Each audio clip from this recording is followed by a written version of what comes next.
दिल्ली चुनाव के लिए आई बीजेपी की पहली लिस्ट, केजरीवाल के खिलाफ उतारा उम्मीदवार। दिल्ली विधानसभा चुनाव के लिए भाजपा ने 29 उम्मीदवारों की पहली सूची जारी की है। नई दिल्ली सीट से केजरीवाल के खिलाफ प्रवेश वर्मा और कालकाजी सीट पर सीएम आतिशी के खिलाफ रमेश बिधूड़ी को उतारा गया है। आम आदमी पार्टी सभी 70 सीटों पर उम्मीदवार घोषित कर चुकी है, जबकि कांग्रेस ने अब तक 3 सूचियों में 48 उम्मीदवारों के नाम घोषित किए हैं। केजरीवाल के खिलाफ कांग्रेस ने संदीप दीक्षित को उतारा है।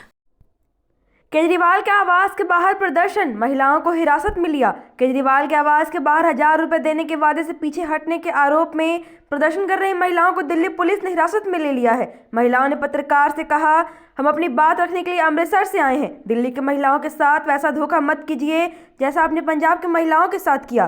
कहा, दिल्ली की महिलाओं से 2100 रुपए का वादा मत करो।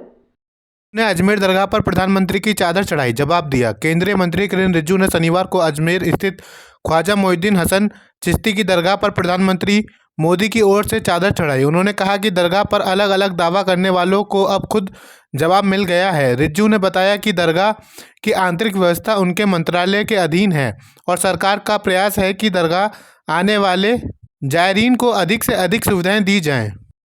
पानी के गलत बिल भरने की जरूरत नहीं, चुनाव से पहले केजरीवाल का वादा। दिल्ली के पूर्व मुख्यमंत्री अरविंद केजरीवाल ने लोगों को राहत देते हुए कहा कि जिनके पानी के बिल गलत है उन्हें भरने की जरूरत नहीं है। चुनाव के बाद सरकार बनने पर ये बिल माफ कर दिए जाएंगे। उन्होंने दावा किया कि फ्री पानी योजना के बावजूद गलत बिलों से लोग परेशान हैं। केजरीवाल ने इसे प्रशासनिक गड़बड़ी बताया और भरोसा दिया कि ये समस्या जल्द हल होगी। कार की स्पीड को लेकर बाबुल सुप्रियो और अभिजीत गांगुली के बीच तीखी बहस। कोलकाता के सेकंड हुगली ब्रिज पर शुक्रवार रात तेज रफ्तार कार को लेकर ममता सरकार में मंत्री बाबुल सुप्रियो और भाजपा सांसद व पूर्व जज अभिजीत गांगुली के बीच नोकझोंक हुई। बाबुल ने भाजपा सांसद की कार के चालक को रफ्तार कम करने की सलाह दी, जिससे गांगुली नाराज हो गए। इसके बाद दोनों के बीच विवाद बढ़ गया। घटना से क्षेत्र में हलचल मच गई। हमें ना तो सीट दे रही है ना ही सिंबल, कैबिनेट मंत्री डॉक्टर संजय निषाद के दिखे बागी तेवर।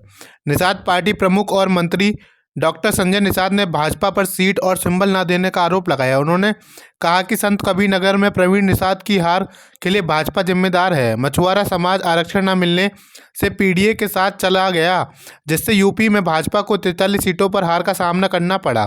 संजय ने चेताया कि अगर भाजपा नहीं जीती तो 2027 में खामियाजा भुगतना होगा। रिटायरमेंट पर जस्टिस रवि कुमार का संकल्प। सुप्रीम कोर्ट के जस्टिस सीटी रवि कुमार ने रिटायरमेंट के बाद न्यायपालिका में भरोसा बनाए रखने का संकल्प लिया। उन्होंने कहा कि जज के रूप में शपथ लेकर उन्होंने न्यायपालिका का सम्मान बढ़ाने का वचन दिया था, जिसे रिटायरमेंट के बाद भी निभाएंगे। उन्होंने अपने पेशेवर जीवन को मीठा कड़वा अनुभव बताते हुए न्यायपालिका को कानून का संरक्षक और खुद को कानून का पालन करने वाला नागरिक बताया। मस्जिदों में न जाए श्रद्धालु, भाजपा विधायक राजा सिंह के बयान पर विवाद। तेलंगाना में भाजपा विधायक राजा सिंह के सबरीमाला मंदिर को लेकर दिए बयान पर विवाद हो गया। उन्होंने केरल में सबरीमाला मंदिर जाने वाले अयप्पा भक्तों से अपील की कि वे अपनी तीर्थ यात्रा के दौरान किसी भी मस्जिद में ना जाएं। उन्होंने कहा कि अगर वे मस्जिद जाते हैं तो अशुद्ध हो जाएंगे। यह एक साजिश है कि भक्तों को मस्जिद में जाने के लिए मजबूर किया जाता है। सौरव गांगुली की बेटी सना गांगुली का हादसा। भारतीय क्रिकेट टीम के पूर्व कप्तान सौरव गांगुली की बेटी सना गांगुली शुक्रवार को कोलकाता में एक बस से टकरा गई। हादसे में सना को कोई चोट नहीं आई, लेकिन उनकी कार को मामूली नुकसान हुआ। बस ड्राइवर घटनास्थल से फरार हो गया, लेकिन सना के ड्राइवर ने उसे पीछा कर अखेर बाजार के पास पकड़ लिया। पुलिस ने आरोपी ड्राइवर को गिरफ्तार कर लिया है। भारतीय सेना ने बदली नीति, अब मेरिट के आधार पर मिलेगा प्रमोशन। भारतीय सेना ने अपने अधिकारियों के प्रमोशन सिस्टम में बदलाव किया है। अब लेफ्टिनेंट जनरलों की मेरिट लिस्ट उनके प्रदर्शन के आधार पर तैयार की जाएगी, जो 31 मार्च से लागू होगी। यह नई नीति सेना के 6 ऑपरेशनल कमांड्स और एक ट्रेनिंग कमांड के वाइस चीफ और कमांडर इन चीफ पर लागू नहीं होगी। इससे चयन प्रक्रिया में अधिक पारदर्शिता और मेरिट आधारित चयन को बढ़ावा मिलेगा।